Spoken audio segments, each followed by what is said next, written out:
the house that touched the sky. In the heart of Emerald City, a high-class urban district, where glass towers kissed the clouds and streets gleamed even at night, stood a mansion on Ivory Street. People often paused to look at it, not because of its height, but because of the warmth that lived inside. That house belonged to Daniel Okorie and Ifunanya Okorie, a couple many called the cute couple of Ivory Street. Daniel was a tall, soft-spoken banker who worked at one of the biggest financial institutions in the city.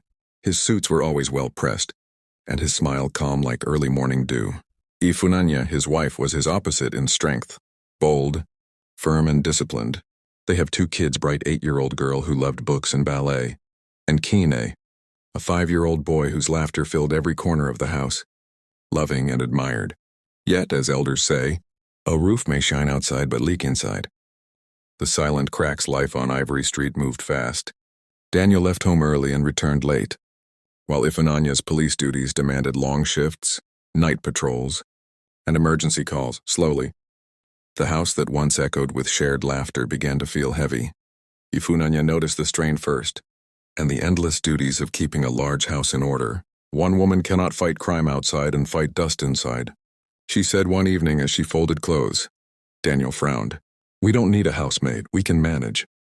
I don't want strangers in my house. Ifunanya sighed. Daniel, this is not pride, it is survival. Please subscribe and grab your popcorn. But Daniel stood firm. He had grown up hearing stories. Stories of maids who brought chaos, secrets and shame into peaceful homes. His mother used to say, the goat you bring into your yam barn must not be hungry. Still, Ifunanya was tired, and tired minds push harder. After weeks of arguments, silence, and tension, Ifunanya took matters into her own hands. During a visit to her ancestral village, Umuoha, a slim, quiet, and obedient-looking, with eyes that held both fear and hope. Her parents were poor farmers eager to send her to the city to help her future. She is from the village, Ifunanya told Daniel when she returned. No city ways. Sanab was barely 20. No bad influence. Daniel hesitated but finally agreed, trusting his wife's judgment more than his fears. That night, elders would say fate smiled but not kindly, the maid who watched quietly.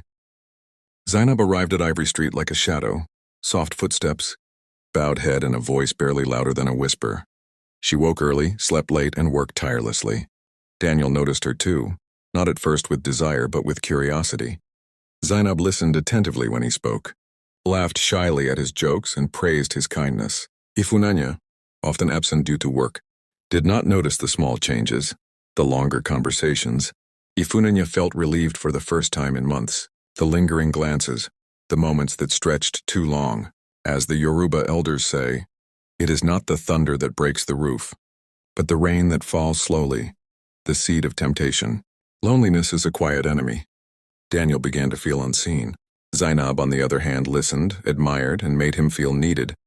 One rainy night when Ifunanya was on duty, a mistake happened. It was not planned, not spoken of, but it happened. Days turned into weeks, weeks into months. Guilt knocked, but desire answered. Zainab became pregnant. Fear swallowed her whole. She cried silently at night, knowing village shame and city consequences waited for her. The truth that could not hide. The truth came out like smoke, it could not be trapped. Ifunanya noticed Zainab's sickness, the swelling belly, the lies that no longer stood straight. When confronted, Zainab fell to the ground, confessing with tears soaking the marble floor. Daniel said nothing. His silence was louder than a scream. Ifunanya felt her world collapse, not as a police officer, but as a wife. A housemaid? Under my roof? She whispered. The house on Ivory Street lost its shine that day. Separation without noise. No shouting followed. No violence, only deep, heavy silence. Ifunanya packed her things in the children's clothes. Daniel watched, unable to stop her. Some wounds don't bleed, Ifunanya said calmly, but they kill slowly. She left. Zainab was sent back to the village, pregnant and disgraced. Written in regret.